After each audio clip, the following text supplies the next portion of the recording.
स्वागत है आप सभी का मेरे इस छोटे से चैनल पर, जहां हम बात करते हैं ऐसी मूवी की कहानी के बारे में जो हिंदी में उपलब्ध नहीं है। आज हम बात करने वाले हैं साल 2014 में आई एक ड्रामा शॉर्ट मूवी सब रोजा के बारे में, जिसकी कहानी आपको बेहद पसंद आएगी। कहानी की शुरुआत माइक नाम के एक लड़के से होती है जो अपने रूम में लेटा हुआ अपने माता पिता की बातचीत सुन रहा था। वो जानना चाहता था कि आखिर वो किस बारे में बात कर रहे हैं। अब अगली सुबह माइक की आंख उसके पिता जेकब की डांट से खुलती है, जो उसे वर्कआउट करने के लिए जगाते हैं। दरअसल माइक के पिता एक आर्मी ऑफिसर है, इसलिए वो उसके साथ हमेशा सख्ती से पेश आते हैं। और क्योंकि माइक बहुत सीधा साधा और मासूम सा लड़का है, जिस वजह से दोनों बाप बेटे में हमेशा ऐसी बहस चलती ही रहती। मगर माइक की माँ रेचल बाप बेटे की इस बहस में कभी दखल नहीं देती, क्योंकि उसे एक तो जेकब का डर और ऊपर से वो माइक की सौतेली माँ है। और शायद इसी वजह से पिछली रात माइक अपने रूम से अपने पिता की बात सुन रहा था, क्योंकि अगले दिन वो अपने पिता की सख्ती वाले कसरत के लिए तैयार रह सके। अब अगले दिन जेकब को अपने आर्मी ड्यूटी पर वापस जाना था। वो जाने से पहले माइक को बहुत गुस्से से कहता है कि वो अपनी माँ के साथ अच्छे से पेश आए,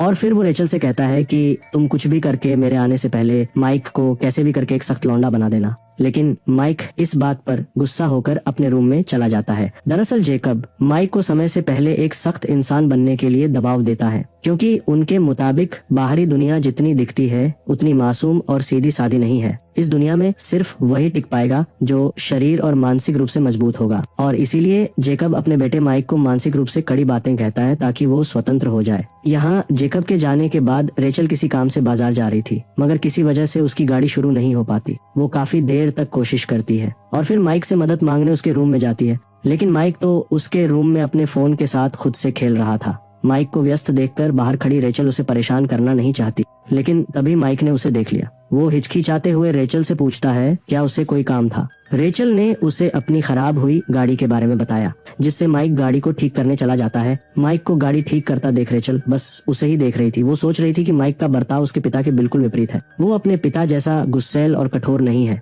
रेचल माइक के पास जाकर उससे कहती है कि मुझे पता है तुम्हें अपने पिता का कठोर बर्ताव अच्छा नहीं लगता, और मैं चाह कर भी तुम्हारे लिए कुछ नहीं कर पाती।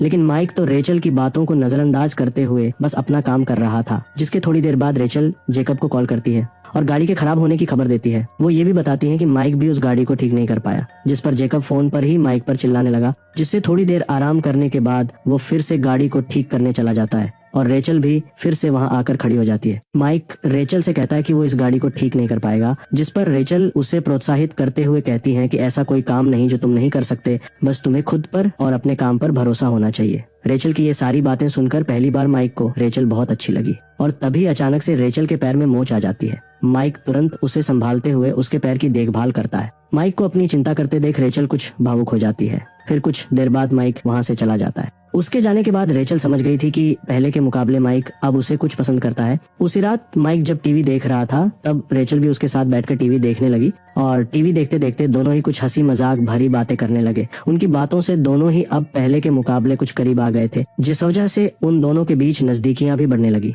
जिसके बाद रेचल ने फैसला कर लिया कि जेकब जो नहीं कर पाया वो खुद करेगी। वो माइक को अपने तरीके से एक सख्त और मजबूत इंसान बनाएगी। अब अगले दिन से ही रेचल माइक का पूरा ख्याल रखने लगी। वो माइक के लिए अच्छा अच्छा खाना बनाने लगी और ज्यादातर समय वो माइक के साथ ही बिताने लगी। ऐसे ही कई दिन बीत जाते हैं और माइक भी बहुत खुश था, क्योंकि अब वो पहले की तरह डरा हुआ और सहमा हुआ इंसान नहीं रहा। रेचल ने उसे पूरी तरह बदल दिया है और उसे भी रेचल के साथ रहना अब अच्छा लगने लगा है। एक दिन माइक रेचल के लिए फूल लेकर आता है, लेकिन जैसे ही वो उसके रूम के पास जाता है तो वो बुरी तरह से दुखी था, क्योंकि उसका पिता जेकब अब घर वापस आ गया है। माइक अपने पिता के वापस आने से बिल्कुल भी खुश नहीं है, क्योंकि बस इतने कम समय में रेचल ने उसका जितना ख्याल रखा है उतना उसके पिता ने अब तक कभी नहीं रखा। कुछ समय बाद माइक किचन में जाकर रेचल से बात करता है। रेचल उसे समझाती है कि अब मैं तुम पर ज्यादा ध्यान नहीं दे सकती, तुम्हें खुद अपनी जिंदगी में आगे बढ़ना होगा, क्योंकि तुम अब पहले की तरह कमजोर नहीं रहे। लेकिन माइक को तो अब रेचल से मिले अपनेपन की आदत हो गई थी। उन दोनों की चल रही बहस की आवाज सुनकर जेकब वहां आता है,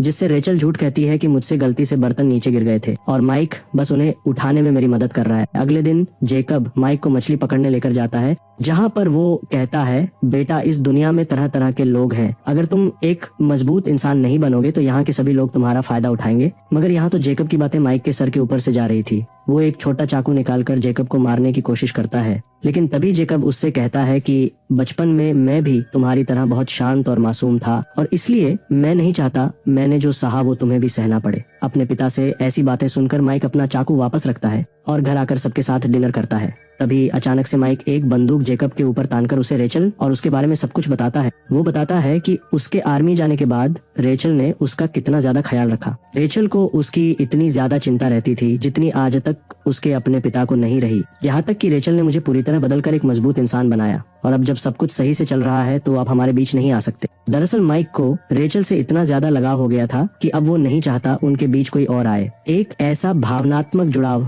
जो सामान्य माँ बेटे के रिश्ते से अधिक है। अब इतना सब बताकर माइक उस बंदूक को खुद पर रखता है, जिसे देखकर जेकब जोर जोर से हंसने लगा, क्योंकि वो बंदूक असल में जेकब की थी और माइक को नहीं पता कि बंदूक में गोलियां नहीं है। जेकब कहता है कि तुम आखिरकार वो बन गए जो मैं तुम्हें बनाना चाहता था। आज तुमने बंदूक उठाई है और कल तुम इसे चला भी लोगे। जो काम मैं इतने सालों में नहीं कर पाया वो रेचल ने कुछ ही दिनों में कर दिया। दरअसल मैंने ही जाने से पहले रेचल से कहा था कि तुम इसे कुछ भी करके सख्त लौंडा बना देना। मुझे इस बात से कोई फर्क नहीं पड़ता उसने ये कैसे किया, बस मैं जो चाहता था वो आज हो गया। जेकब की बातें सुनकर माइक की तो पैरों तले जमीन खिसक गई, क्योंकि उसने कभी नहीं सोचा था कि उसका पिता उससे इतना ज्यादा प्यार करता है। जिसके बाद माइक एक मजबूत और जिम्मेदार आदमी की तरह बैठकर डिनर करता है। और इसी के साथ इसी सीन पर यह कहानी यहीं खत्म होती है।